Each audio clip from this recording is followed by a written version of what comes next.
Boa noite a todas, a todos. É uma satisfação participar da primeira Semana Internacional de História e da 9ª Semana de Ciências Humanas da UFMS, campus de Coxim.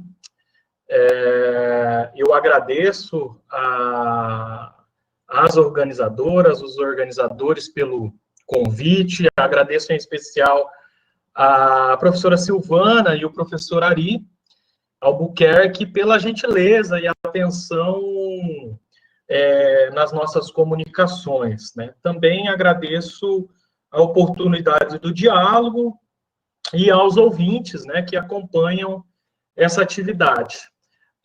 É uma satisfação, né, compor essa mesa de trabalho com a professora Lucileide, com a professora Cristina, com o professor Samuel e com o professor Ari. O Ari eu conheço como aluno, né, do programa de pós-graduação em História da UFGD, um aluno exemplar, fantástico, excelente. Então, muito obrigado pela essa oportunidade. Bem, a minha fala, de certa forma, dialoga com a fala das professoras, né, com as falas anteriores. Eu tentei dar um título para a minha fala e eu cheguei a esse título: História, Negacionismo, Revisionismo e Desafios para a Escrita e Ensino de História no Tempo Presente. Essa nossa conversa, eu pensei em dividi-la em 3 momentos. Uma breve introdução, primeiro momento, no segundo momento, reflexões sobre negacionismo e revisionismo no Brasil, e aí chamando a atenção para 2 grupos, né? Um grupo que se estrutura no portal Metapedia e a empresa Brasil Paralelo. E no terceiro momento, falar um pouco dos desafios do tempo presente, considerando a escrita e o ensino de história. Bem, a área de história, ela tem sua própria história, né? Um longo caminho até a sua institucionalização no século XIX. Em todo o processo constitutivo de explicações sobre os acontecimentos, os fatos históricos, há diversas questões que acompanham os historiadores, as historiadoras e aqueles, né, ou as sociedades que se apropriam desse passado narrado. Inicialmente, eu quero lançar uma provocação que parece ingênua, mas que talvez torna o cerne da nossa existência. Né? Para que serve a história? Volto no terceiro momento para falar sobre essa questão. Quando eu ouço essa pergunta, ou leio, né, logo me vem à mente a obra clássica do Marc Bloch, né, a Apologia da História, o Ofício do Historiador, em que ele é questionado pelo seu filho, Etienne Bloch, papai, né, então me explica para que serve a história. A partir dessa pergunta, o Bloch compartilha que ele se viu diante de um dilema. A forma de falar, né, a capacidade de se comunicar no mesmo tom aos doutos e aos escolares, né? E Bloch também, a partir dessa pergunta, se viu diante da própria legitimidade da utilidade da história, né? E a necessidade da área, do campo, de prestar contas, ou seja, de superar aquilo que ele chama como moral corporativista. Né? E seguindo a reflexão, Bloch diz, a partir da pergunta para que serve a história, olha, a história serve para alguma coisa, né? No mínimo ela entretém, ela diverte. Quando eu toco nesse assunto relacionado à utilidade da história, ou para que serve a história, é preciso ressaltar que eu não compreendo a história pelo viés utilitarista, né? Há uma grande diferença entre utilidade e utilitarismo, né?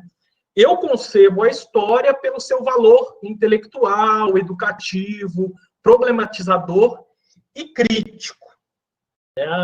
O conhecimento histórico, ele forma e desforma sujeitos, né? Ele tem o poder de aprisionar, mas também tem a potência de ser libertador. A meu ver, essa indagação que parece ingênua não deve ser vista meramente como um exercício teórico ou metodológico, né?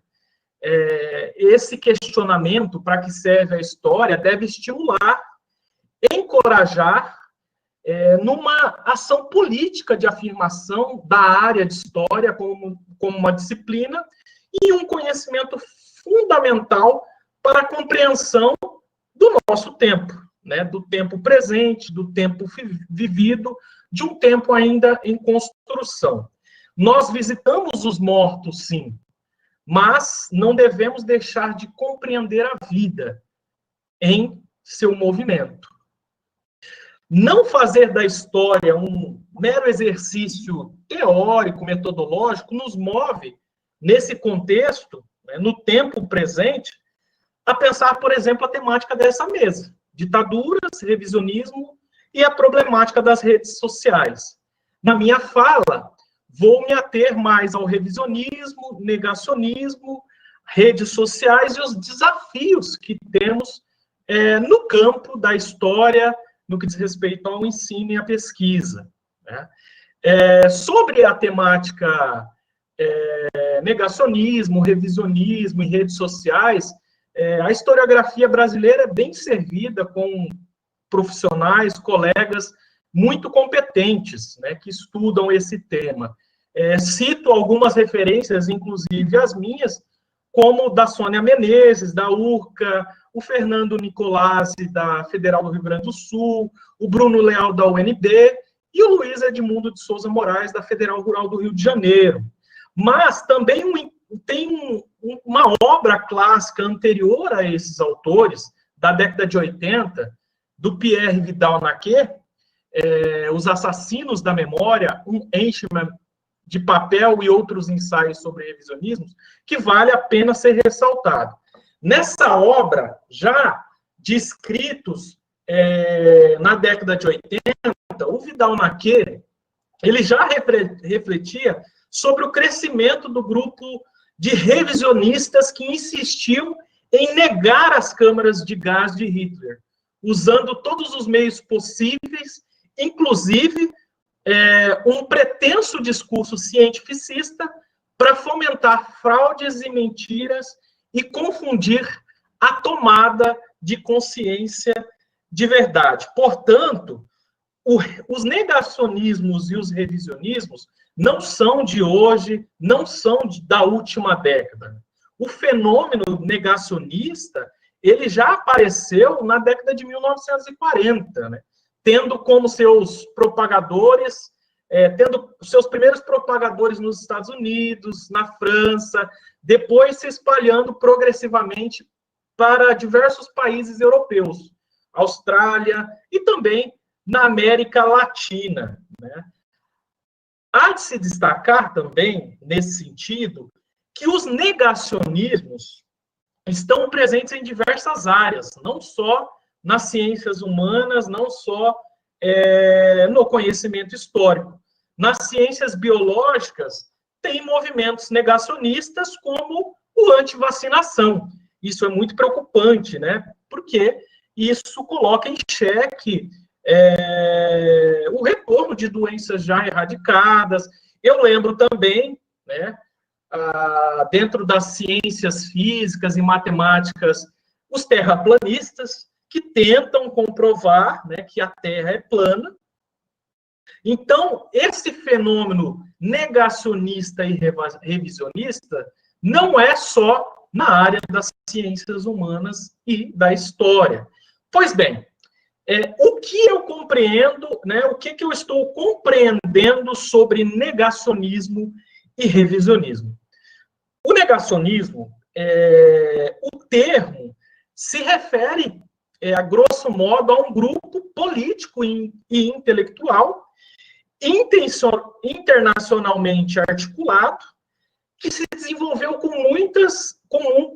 mais intensidade após Segunda Guerra Mundial, pretensamente negando o extermínio de judeus nos campos de concentração nazistas, né?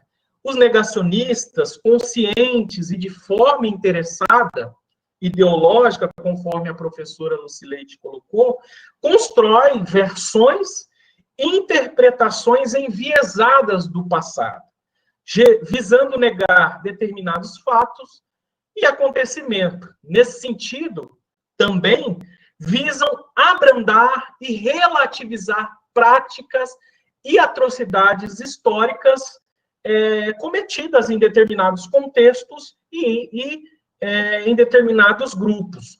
Um dos casos mais famosos que tratam do negacionismo, de um fato recorrente ao negacionismo, foi o da historiadora americana Deborah Lipsalt, né, em que travou uma batalha judicial entre os anos de 96 e 2000 com o escritor britânico, revisionista e negacionista, David Irving, né, que a processou por difamação.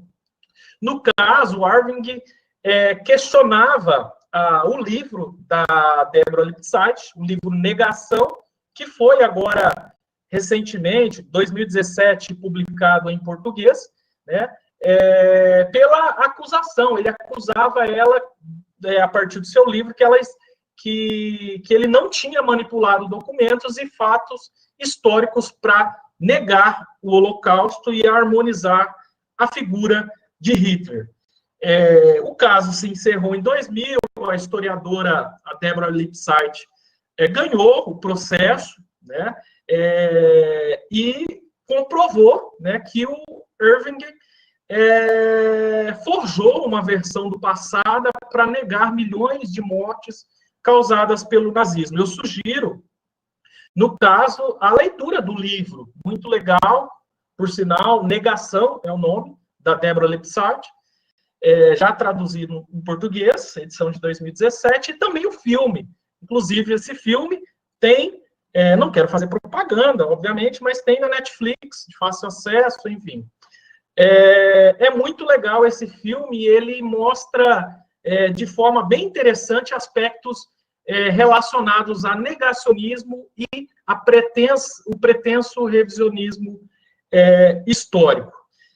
Nesse sentido, os negacionistas têm uma estrutura de discurso, né? Eles sempre se utilizam de ideias da ciência e de pressupostos básicos de determinados campos para explicar suas teorias. No caso da Deborah Lipsalt, o Irving usou o conhecimento histórico e se investiu do discurso de historiador para processar a historiadora, né? Com discurso de certa imparcialidade, os negacionistas se lançam como revisionistas do conhecimento histórico. Isto é, objetivam revisar o conhecimento histórico com pretensa neutralidade e imparcialidade, como se a historiografia profissional não desse conta de fazer isso por suas amarras institucionais. Geralmente, na maior parte dos casos, para esses grupos negacionistas, tudo aquilo que quer negar e quer revisar tem a ver com as invenções das esquerdas. Obviamente, nesse sentido, essas teorias não têm um rigor lógico de pesquisa e nem um compromisso ético, né, da profissão ou do ofício. Já o revisionismo, é preciso situar, né, que revisionismo eu estou falando. Como a própria professora Lucileide destacou, num primeiro momento, O termo revisionismo tem um sentido prospectivo, né, considerando que todo conhecimento, inclusive o histórico, ele pode ser revisto, revisitado, né? Na historiografia contemporânea é um debate denso, consolidado, de que a história é movimento, né? É uma construção constante. Se há uma tomada de consciência de verdade na história, ela está sempre em construção. O conhecimento histórico, ele é movimento, construção. Contudo, há um grupo revisionista, e deste que eu falo, né, grupo esse que o Pierre Vidal-Naquet denomina de assassinos da memória, organizados pós-Segunda Guerra Mundial, que se apropriam de forma intencional, interesseira, ideológica, de fatos e acontecimentos históricos para produzir supostas revisões na narrativa histórica, né? Obviamente, essas revisões são endereçadas, vinculadas política e ideologicamente a grupos. Esse revisionismo geralmente é praticado por não profissionais da história, né, mas que falam como se fosse, e também esse grupo que produz esse tipo de revisionismo não tem um compromisso com os métodos históricos e com a ética profissional do campo. A meu ver, o negacionismo e o revisionismo estão conectados, né? Todo revisionismo, ele parte da negação de algo, e toda negação de algo também propõe uma revisão. Então, esses dois conceitos, essas duas ideias, estão conectadas. Vamos pensar um pouco os negacionismos e revisionismos na situação brasileira, no nosso contexto. No Brasil, as perspectivas negacionistas e revisionistas se expandiram muito a partir do desenvolvimento das redes sociais e das mídias eletrônicas. Não é difícil encontrarmos nas redes sociais grupos ou pessoas defensoras do Holocausto, ou negando, exaltando as ditaduras, vomitando homofobia, misoginia, racismo. As redes sociais, que num primeiro momento foram apresentadas como elementos de democratização da informação e do conhecimento, e recurso para aproximar as pessoas, passaram a cultivar e mobilizar o ódio e o desrespeito. E aí, que fique claro, não se trata aqui de demonizar as redes sociais e a internet, mas é preciso compreendê-las, entender os grupos que a utilizam e a estrutura desses discursos, né? As redes sociais, como a professora Lucileide já salientou, elas foram apropriadas e têm servido como instrumentos para grupos negacionistas e revisionistas, para, né, se reunirem e ampliarem também as suas atuações, as suas práticas e discursos. E eu vou trazer dois casos específicos do nosso contexto. O primeiro caso é o do portal Metapedia. Não sei se vocês conhecem esse portal. O portal Metapedia, ele tem versões traduzidas em dezenas de idiomas. Ele foi criado por grupos políticos de extrema-direita com o intuito de ser uma enciclopédia eletrônica alternativa, tendo como base o revisionismo histórico negacionista e com evidentes vínculos com ideais neonazistas, antissemitas e anticomunistas. O Metapedia é uma produção ideológica com fins doutrinários e propõe, em seus verbetes, uma revisão da escrita da história e também pretende ser um suporte pedagógico virtual. Fui olhar hoje o Metapedia por curiosidade, falei, vou pesquisar revisionismo histórico no Metapedia. E é muito claro esses traços revisionistas e históricos a partir do verbete revisionismo histórico nesse portal. Leio alguns trechos, conforme o portal Metapedia. O revisionismo histórico também desmascara o Holocausto, ou seja, a ideia de revisionismo histórico é para negar o Holocausto.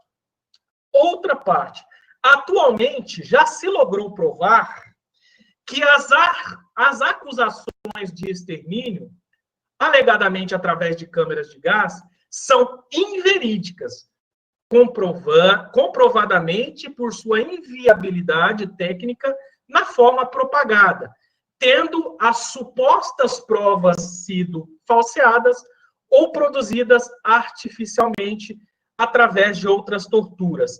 Percebam que o Metapedia, ele articula o revisionismo ao Holocausto e constrói um discurso que não existiu o Holocausto, não existiu câmara de gás, enfim. Esse portal é de fácil acesso. Se vocês quiserem ter um pouco de náuseas, consulte-o e procure alguns verbetes nesse portal. Mas ele é muito consultado, né? É um portal que circula nos grupos de extrema-direita do Brasil e do mundo. Já a Brasil Paralelo, né, a empresa Brasil Paralelo, eu vou destacar a figura do professor Fernando Nicolazzi, que é um dos pesquisadores que tem mais se dedicado a conhecer esse grupo, a pensar a estrutura, o que estrutura e como funciona esse grupo no Brasil. E grande parte do que eu vou falar está alicerçado nos textos do Fernando Nicolazzi também. A Brasil Paralelo é uma empresa, né, criada no Rio Grande do Sul em 2016, atualmente está com sede em São Paulo, e que se autodenomina Sociedade Empresária Independente, apartidária e imparcial. Uma definição que a empresa utiliza muito é a ideia de patriotas, ou seja, ela se refere aos seus membros, assinantes, como patriotas. As pessoas que compõem a empresa estão dentro do espectro ideológico denominado direita, né? Obviamente que, quando eu digo isso, eu não estou entendendo a direita enquanto um grupo homogêneo, existem direitas, né? Essa empresa, desde 2016, ela vem trabalhando, né, com curadoria de palestras e produz materiais audiovisuais e livros. Em seus 5 anos de existência, a empresa aglutinou diversas figuras políticas e públicas, por exemplo, a família Bolsonaro, para fazer frente e combater aquilo que denomina viés esquerdista, tendo como alvo de seus discursos os professores de escolas e universidades, em especial escolas e universidades públicas. A Brasil Paralelo, ela tem uma estratégia de marketing incisiva, planejada, e aproveitou um filão de mercado, né? Um público que já vinha militando e apreciando, por exemplo, as discussões do famigerado Escola Sem Partido, que é anterior à sua criação, à criação da empresa, e os livros, ideias do guru Olavo de Carvalho, né? Mas é preciso reconhecer, pessoal, é preciso dizer e reconhecer que a Brasil Paralelo, até o momento, é um projeto bem-sucedido, infelizmente, né? Porque ela conseguiu atingir um público amplo, específico. Dentro daquilo que ela se propôs a fazer, a empresa tem êxito e produz uma leitura, uma narrativa histórica, também elabora um projeto público de leitura histórica, porque todos os materiais da Brasil Paralelo estão gratuitos nas plataformas digitais e internet, né? A Brasil Paralelo possui uma leitura histórica, ela produz uma leitura histórica, obviamente, enviesada, ideológica, e aí nós temos que reconhecer que nós não temos o monopólio da narrativa histórica. Há grupos que constroem narrativas históricas, mas amparados em interesses escusos, que é o caso da Brasil Paralela.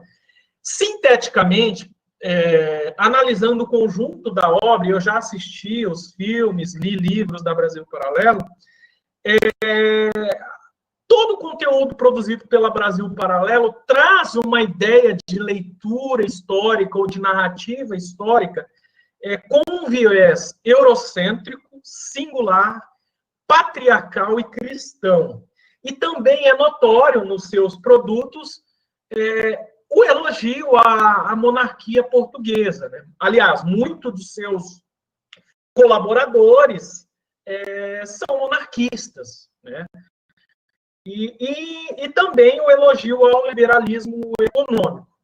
A Brasil Paralelo, né, é conservadora nos costumes, na ideia de família, patriotismo, valores cristãos, e liberais na economia.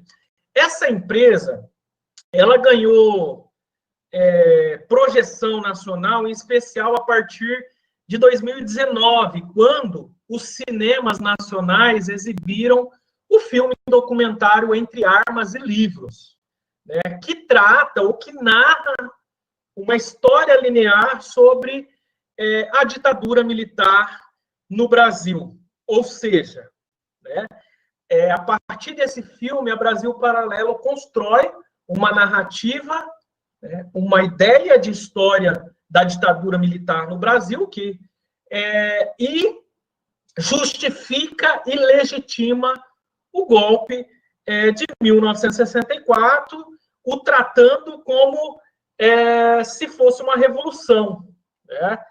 E aí, nesse filme, esse filme documentário conta com uma contribuição variada de jornalistas, escritores, profissionais liberais, dentre eles o já mencionado Olavo de Carvalho e também o filósofo Luiz Felipe Pondé. A argumentação que sustenta a leitura desse filme documentário sobre a dita Revolução de 64, como insistem ainda em dizer, é que os terroristas comunistas iriam se apropriar do Brasil, então a tomada do poder pelos militares foi necessária e imprescindível. Ao encaminhar essa pretensa revisão histórica e negar a ditadura militar no Brasil, a Brasil Paralelo também faz críticas à historiografia acadêmica, universitária, como se aquilo que a gente produz fosse ficção e sugestionando que os professores das universidades do Brasil, sobretudo públicas, os professores de história e das humanas, fossem tudo de esquerda. E aí, pessoal, é interessante destacar que uma das questões centrais do negacionismo é o repúdio à ciência e ao conhecimento produzido na academia, né? Bem, a empresa Brasil Paralelo tem produzido diversos materiais sobre o passado, né, sobre a história do Brasil e do mundo, ou pelo menos uma pretensa narrativa histórica, e disponibilizado em mídias eletrônicas e plataformas digitais como o YouTube. Você vai lá, acessa e vê. E eu digo que tem alcançado, tem êxito, porque se você vê, por exemplo, a quantidade de likes, de curtidas nesse filme documentário, são mais de 7 milhões de visualizações esse filme pela plataforma do YouTube. Mas também a empresa produz um cardápio variado, né? Recentemente, a empresa lançou 2 filmes documentários, um chamado A Pátria Educadora, O Fim da História, de 2020 agora, e também agora, mais recentemente, Os 11 Supremos, né? Que são séries que cada uma fala sobre os ministros do Supremo Tribunal Federal. Esses materiais da Brasil Paralelo, eles podem ser analisados por diferentes óticas, né? Mas, do ponto de vista historiográfico, considerando as argumentações, a estética da narrativa e a forma com que a empresa e os seus curadores, né, manuseiam o seu olhar sobre a história do Brasil, a meu ver, chega a ser ridícula, né? É ridícula. Uma coisa fundamental que eu quero destacar também, não se questiona o fato da empresa criar os seus produtos e oferecer leituras e narrativas de passado, né? A crítica é relacionada ao produto em si, né? Seus objetivos, que confundem e falsificam a leitura da história, né? São produções que não dialogam com a historiografia, tampouco se estruturam em referências comprometidas com o conhecimento histórico. Diante dessas duas referências de negacionismo e revisionismo, eu lanço agora desafios, né, para a gente pensar esse contexto e a produção dessas narrativas. Primeiramente, eu acho que a gente necessita refletir sobre algumas questões, né? A quem serve a negação e ao revisionismo histórico? Quais as intencionalidades sustentam as produções negacionistas? E aí, a partir dessas perguntas, eu volto lá na década de 80 com o Vidal Naquet, em Os Assassinos da Memória, né? Ele diz que os profissionais da história necessitam identificar os negacionistas, compreender a fala, o lugar da sua produção, as plataformas de divulgação e os grupos envolvidos e as práticas articuladas a essas negações históricas, né? Só assim que a gente consegue avançar na crítica, né? Em nossos combates pela história, como disse na década de 40 Lucien Febvre, né? Um dos valores mais genuínos da história, a meu ver, é o seu compromisso com o outro, né? Com a vida, com as sociedades que se inventam no tempo e de diversas formas, né?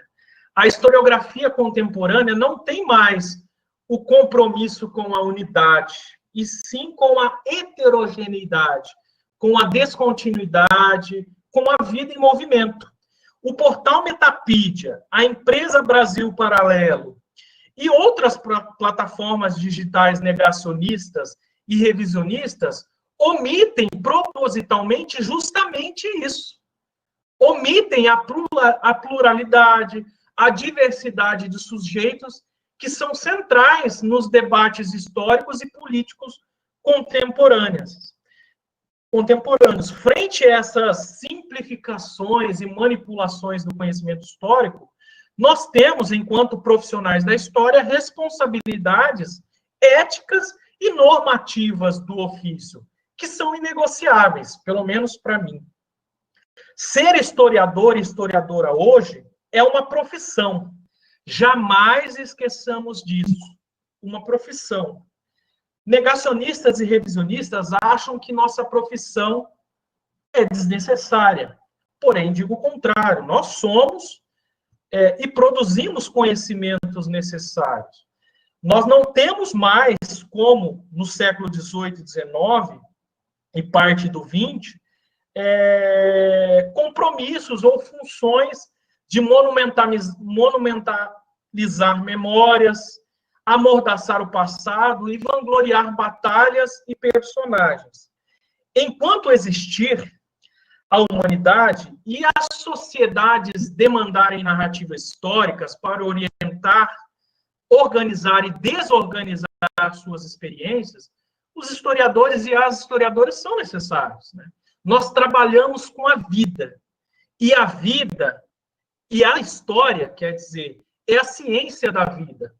Por mais que insistimos visitar recorrentemente os mortos. A história é a ciência da vida. As dimensões imediatistas e utilitaristas não combinam com o nosso ofício. Nós não somos maquinaria, não somos robôs, produtores em séries, aficionados no mais do mesmo.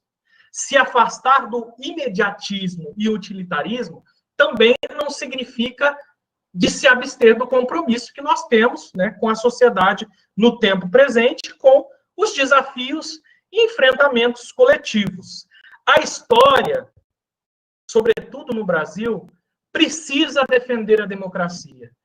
Nós temos nos assombrado com discursos e práticas autoritárias, com pedidos de intervenção militar, por exemplo, né?